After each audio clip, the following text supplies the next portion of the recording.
Here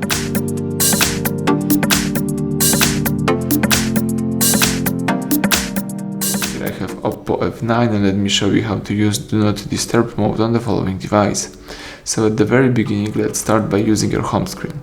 Here you need to find and select the settings, and in that case it's called not Do Not Disturb but Quiet Time. So let me show you how to use Quiet Time, and you can set up Quiet Time manually by using this switcher. Right now the Quiet Time is activated. Here you've got the icon, or you can switch on Quiet Time automatically by using this switcher. You can, for example, set some rules that you can switch on automatically the quiet time every weekend or every weeknight. You can also allow some content. For example, you can allow notification and message and calls, for example, from some favorite contacts or basically from contacts. You can also here enable and handle with repeat callers. Here you've got the switcher to do it, and that's it. You've got everything right here, so you can configure your quiet time.